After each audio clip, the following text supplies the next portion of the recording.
morning, everybody. Thanks for your time this morning. Thanks for the great introduction, Marie. Cloud Whisperer, I've never heard that before, but I think I might put that on my business cards.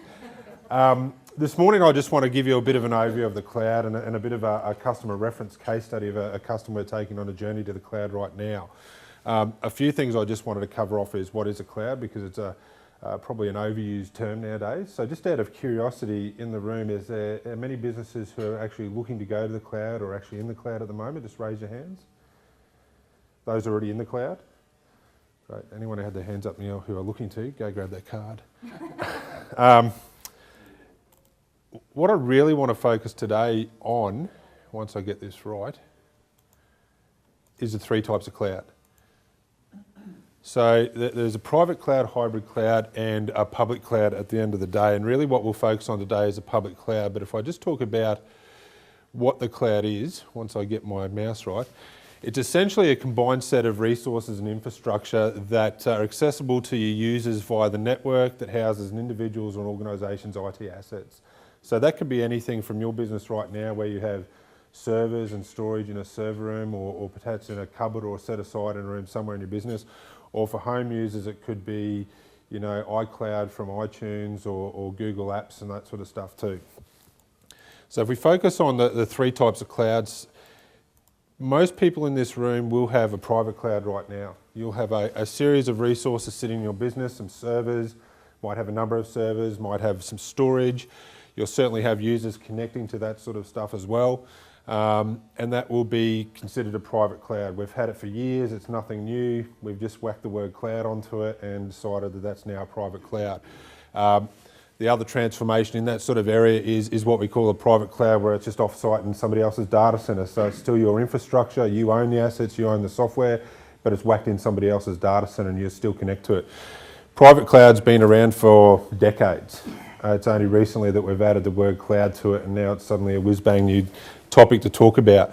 I don't think there's anybody in the room that wouldn't have anything like that right now. Is that correct? Yeah. Then we talk about the hybrid cloud. Now this is where most businesses are starting to go today, and a hybrid cloud is stuff where people are just dipping their toes in the water to go to the cloud. They still have their normal inline business stuff, their servers and so forth inside their business themselves, but they're starting to outsource some stuff. They're deciding to put their email in the cloud, or they're putting their database services in the cloud, just small components, whether it's to the cloud provider or just off-site at a data center. And you also, some people might use tools like Salesforce or Office 365, which are cloud-based applications that we use every day right now. Similar to internet banking, could be considered a cloud-based application. A hybrid cloud is probably the most common topic that we speak about to our customers today, where they're thinking about going to the cloud but only just moving some of their components across to it.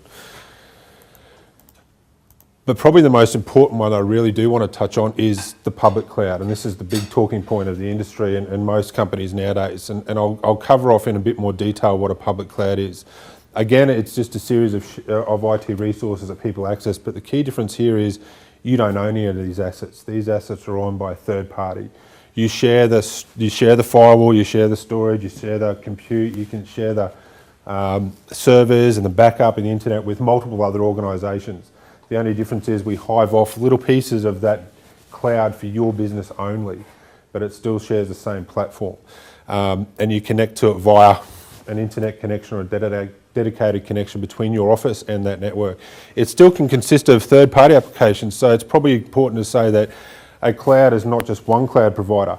You could have a cloud that's providing all these resources that back, but then you could have 2 or 3 small cloud providers that your network connects to for applications like your CRM and your office applications and email and so forth as well. Does anybody have a cloud environment like that at the moment where they've got all their assets in the cloud? Anybody in this room? 100%? Okay, so there's a few of you. The terminology you may hear bandied around from a lot of IT providers, including ourselves. Infrastructure as a service, that's essentially the public cloud, where everybody has their software, their applications stored on shared storage, shared compute. DR as a service, disaster recovery as a service, so that's just where we take your environment and replicate it to a series of resources in the cloud. That's something that we do quite commonly for our customers right now. Software as a service, that's exactly what we referred to with Office 365, Salesforce in the cloud. Platform as a service, that can be things like Microsoft Exchange, or some people might use a database type application in the cloud to run their business on. Backup as a service, where we'll just back your key data up to the cloud rather than you backing it up or to a tape.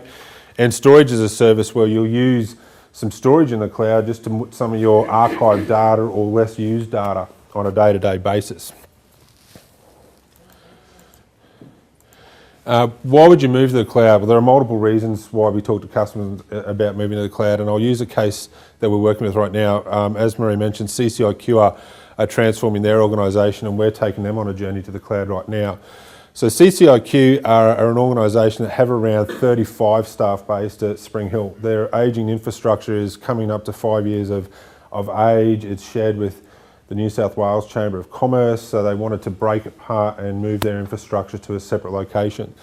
So they approached us around about 4 or 5 months ago as to what their options were. Now, we could have gone down the conventional path and just bought them new servers, bought them new storage, just moved stuff across as we do normally, which would have been a capital expense for those guys, or we could have moved them to the cloud, and they've chosen to go to the cloud for a number of these following reasons. They wanted to reduce their cost and improve productivity without, spending lots of money. They wanted some scale, so they wanted to be able to scale up if their business grew, but they also wanted to scale down so they could quickly wind down their budget if they needed to as well. They wanted to have continual optimised performance. So one of their challenges was their ageing infrastructure was continually failing. It would work well for a couple of days, it would work poorly for a couple of weeks, it would spook back up for a day or so and then go back down again. They certainly wanted to have that enhanced stability and reliability, so they wanted their users to be able to go to work every single day, to be able to log on and do their job without complaining or having to worry about performance issues. Increased flexibility and agility. This was something that was important to them. As an organisation, like most people we deal with, they're growing, so they wanted to be able to, if they had a new service they wanted to offer to their members, they wanted to be able to quickly add it to their environment without having to spend a lot of money or start from scratch and rebuild their environment again. They wanted to go mobile, so they want to make sure their users can access, or their staff members can access all their applications and data out on the road without having to log into a VPN or a network that's difficult and cumbersome to use. Security was particularly key of mind to them because they house a lot of secure data. Member information, some people in this room like ourselves were members, their data's on there. They wanted to make sure that was secure as well. They wanted to reduce their business risks, so their current environment didn't have any redundancy or no disaster recovery.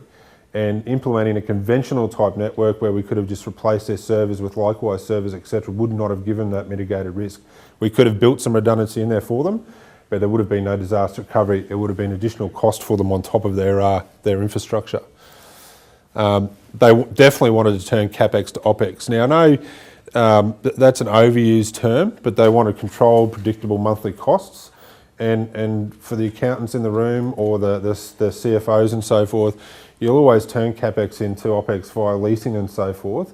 But this is a true fixed cost that can scale. So they're basically with organisations, if they move to a cloud environment and they're going through peak busy times, they pay in small increments to grow. But at the same time, if there's a downturn like a GFC, etc., they can also drop certain assets off their cloud environment and reduce their costs. Whereas with a lease, you're stuck with that equipment from day dot. And they wanted to focus on their business. They don't have any IT staff. They were using the New South Wales Chamber of Commerce to provide IT support. They were paying in excess of $2,500 a user per year for that support, and they weren't really getting their value for money, and they want to reduce some of that and just focus on that business which is serving their members. How to move to the cloud? Well, exactly what we did with these guys and with other customers. You need to know your business. We can't help people move to the cloud. Cloud providers can't help you move to the cloud unless you know what your business needs from IT. I know a lot of smaller businesses in this room and that we deal with have grown very quickly over time and start off with piecemeal networks. One server, they whack a bit of extra storage on there, they go grab another server, and over time they outgrow that. But they never really understand what they need from IT. So we spend a bit of time going through with our customers, and I suggest you do this with your provider, understanding what your business needs from IT in terms of performance, reliability, access, scalability, all that sort of stuff. If you don't know that, you won't get a solution that fits and aligns to your business. Confirm that it's going to add some value to the business. There's no point moving the cloud just because all the cool kids do it and it's funky and it's groovy. If your current network's working well, if it's a controlled cost and it's not causing you any issues, it's not something you need to do today. But I can guarantee you that when you do decide to move to the cloud, you will find lots of value in terms of that extra flexibility, those controlled costs, the pay-as-you-grow type approach as you add new users on or you take users off. But if you can't identify any value in that process of aligning your business to your IT requirements, then I would suggest you don't go to the cloud until you can do that. Assess your current environment. What works, what doesn't work. If something's working now, we can take that and move it to the cloud. But if something doesn't work, like remote connectivity, working from home, working from remote offices, we can fix that at the same time, and that's a perfect time to do that and take that in consideration. We can also make things that work well now work even better if need be. Talk to your key stakeholders, and this is a good one. It's really a cultural change, typo there. It's something that we've struggled with, and businesses struggle with a little bit. A lot of businesses, particularly the older generation, are used to having flashing lights and pieces of tin in a server room where they can touch it and feel it and see it all the time. And there's a fair bit of nervousness when you say to them you're going to take all their data, take their workspace and move it off site where they can't see it, they can't touch it, and they don't own it per se. They own the IP but not the physical equipment. So I urge you to check with all key stakeholders in the business that they're ready for that journey, because it only takes one or two people to debunk or have a negative view of the cloud to really make that journey a lot harder. So we normally speak to all the key stakeholders in the business, all the management, all the team leaders, etc., to make sure they're comfortable with the process we're going through and that they're buying that we're moving their data off-site. Accurately cost your cloud solution. One of the conceptions or the misconceptions is it's going to be an easy migration. Well, it can be if you plan it well, but there's a cost associated with it. Whilst you can just pick it up and move it, there is going to be impact upon your business if it's not planned well. So I urge you to make sure you know exactly what it's going to cost to migrate, what it's going to cost you on a monthly basis, and that's again understanding your business and what you need from IT, and also understand the pay-as-you-grow approach. What additional costs am I up for as my business grows? You want to know straight away if I add one more user, or if my business expands by 10 users, or I acquire another smaller organisation, how that's going to impact upon my monthly cost. And you can have that written to your contracts up front. Don't let there be any surprises. Don't think you've got a fixed cost and then at the end of the month go from $5,000 or $2,000 to have a $12,000 bill. Make sure you understand those costs. Engage a trusted organisation to design a cloud. So again, I go back to that understanding your business and aligning it to IT. When you engage an organisation, make sure they take you through that journey. Make sure they understand your business. Then they can design a cloud solution that fits your requirements. You've got one chance to get it right when you move to the cloud. You move it once and it doesn't work, you'll move back and it'll be years before you move it again because people lose trust and confidence in it. Plan your move in detail. Plan, and plan some more. I can't stress that more. Again, a lot of businesses have tried to move to the cloud and move back for a number of reasons. One is don't cut corners. The cloud or a data center is a long way away from your business. So one of the key things is making sure the connection between your organisation and your cloud environment is going to support the number of users you have, the type of workload you do. That's probably one of the biggest costs involved with the cloud, is that link out into the internet or the WAN link into the data center. Plan that. Make sure you do some testing first and understand what that throughput is going to be. Make sure you know how much outage there's going to be in your business to move from an on-premise solution to a cloud, and plan that downtime as well, because it could be a day, it could be half a day, but you don't want it to impact upon your business. And moving significant volumes of data from your office to the cloud is not as easy as just clicking your fingers. There is a process that's involved with that as well, so you need to plan and understand that. And then test. When you have moved to a cloud environment, your provider, make sure you test it before you go live. Get your users involved in testing that access to it. Make sure it works exactly like it did in your office. A user should notice no difference between the cloud and when it was in your office, because at the end of the day, they're still accessing the same applications, the same data, the same environment. The only difference is it's not sitting in the cupboard, it's not sitting in a server room in the building. It could be now sitting in another state, it could be sitting in another suburb. It doesn't matter to them. They should still be able to log on and use it exactly the way it was the day that you moved to the cloud. So testing is important also. Understand the SLAs underpinning your agreement. Know how they're enforced, know your rights, protect your business. One of the biggest things people say to us and customers say to us is, what happens if you close your doors? What happens if the cloud provider goes bust? How are you going to protect yourself from that? How do you get access to that? There's no industry regulations or governance around cloud computing in Australia at the moment. The only thing I urge you to do is, if you've got an issue with data sovereignty, make sure you choose a cloud provider that has local storage in Australia. Office 365, Salesforce, all their data is stored offshore. So if your business has got a risk with that, or there's some regulations around your industry that says you can't have it offshore or off country, make sure you talk to your cloud provider and find out where that data is stored. All the clouds that we work with are all Australian based, nothing is off-site or out of country. The SLAs underpinning your agreement are important too. It's no point in having an SLA that says we'll have your business back up running in 4 hours. Remember, when you move to the cloud, and if you move your entire business to the cloud, that's it. If that link breaks, your business is offline for a period of time. Now, it's a risk, but it's not a high risk. If you do it properly and plan and have the right links in place with the right providers, it's a very small risk. But you need to understand what your rights are there too, because your business could be offline for a couple of hours, which in some industries, legal industries, where they bill in 6-minute increments, it could be in the tens of thousands of dollars for half an hour or an hour outage. So you need to understand those SLAs and how it's enforced and what penalties you might be able to apply. And ensure you ask questions. It's your right to know where your data's housed. It's your right to know what the cloud looks like. It's your right to know what type of infrastructure it sits on, where the data center is, what physical security is around with that data center as well. So if I move back to the CCIQ example, we actually we go through a process, and I urge you to do this with your provider if you have one, is a due diligence process where the organisation comes in, reviews your environment, finds out what's good, what's not good. Understand your business and how it uses your IT environment, and make some recommendations to tune it in line with what you're trying to do. Really understand that.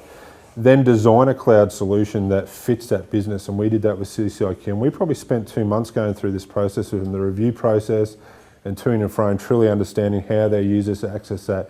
They've got 25 users based at Spring Hill, they've got a couple of users based up north, a couple down the coast, a couple up the Sunshine Coast as well. We needed to understand how those users access the network and how often they access it as well. And only once we understood that could we design a solution for them, which we did. We then planned a migration for them. We involved their users in what that might look like. We designed a cloud environment that had their input into it, the types of storage they'd like, the type of access they'd like to have from home. And once you've done that, it's a fairly straightforward process. Planning and testing it comes back to. And I guess I didn't want to take up too much time, but if I could just touch on it, the cloud is real. It's here today. It's proven. It's a mainstream alternative to small and mainstream businesses. Moving to the cloud will absolutely save you money. I can assure you of that. And I'll throw some stats to you right now. We ran some tools on CCIQ's environment and calculated that they would spend $8,500 per year on electricity costs just to power and cool their server environment. And that cost goes up an average of 21% per annum. And we're talking about an organisation that only has 25 users and a very small amount of infrastructure. So imagine what that might be for you. Floor space at CCIQ, it's only A-grade floor space, it's not premium, $650 per square metre per month. So they've got a server room that's approximately 5 by 5, 15 square metres of room that they can reclaim and use for office space or meeting space and so forth. So that's more money that they can save. Take those costs and offset it against what you might pay for the cloud, and you'll find out that your return on investment is not as hard as you might think it is. The other benefits you'll get too is flexibility of the cloud. When we talk about shared resources in the cloud, when your business puts in infrastructure, you might buy 2 servers and some storage, and you might buy some extra capacity to support your environment, which is cost that you could save, but you have to spend because you want something for a rainy day when your business needs it. The cloud providers have hundreds of servers and petabytes of storage there, shared and ready to use at a drop of a hat, and you only pay for what you need at that point in time. And as you need a little bit more, you can grab that little bit more and pay for it at that point in time. So I say don't pay for something today that you can pay and hold off till tomorrow when you actually need it. The other flexibility is redundancy and disaster recovery. All cloud providers have, as I said, hundreds of servers, lots of storage. So when you're in your environment with a couple of servers and you have a hardware failure, it's fairly hard to cover that hardware failure because it's only a single server, a couple of servers, you could lose some downtime and data, etc. Cloud providers have a fairly high uptime of like 99.99%, although I'll tell you 5 nines. The only downtime that our cloud has is scheduled downtime where we want to do some maintenance work, where we would advise that in writing in plenty of notice for customers. But even then we can avoid that by having multiple servers that we can move your workloads across to. So in terms of redundancy and risk mitigation, cloud is a good solution. The fact that cloud providers replicate their clouds to other environments as well gives you a disaster recovery. So if we go back to the floods that we had in January 2011, no one was ready for such a geographical disaster locally in the CBD and so forth. So we had businesses running around at the place I was at the time asking us to restore data to tapes and so forth for them, and suddenly disaster recovery became a big thing. Now for you to replicate your environment today, it's achievable to the cloud. You can have a DR as a service solution. But if you move your entire business to the cloud, by default you get a DR strategy straight away where your environment is replicated to another data centre miles away from your primary data centre. It could be replicated to another state. Ours, for example, we replicate between Queensland or Brisbane, New South Wales, and we can also replicate to Melbourne as well. So we have a threefold strategy for that as well. Functionality that you never had before. You know, remote connectivity, remote access might have been a challenge for small business previously. When you have a cloud provider, those sorts of things are most definitely within your reach from a financial perspective. What used to cost you $10,000, $20,000, $30,000 to try and set up might only cost you a couple of dollars per user per month. Power and cooling costs disappear from your business, as I said. So there's a lot of advantages from that point of view, from both the risk point of view and a functionality.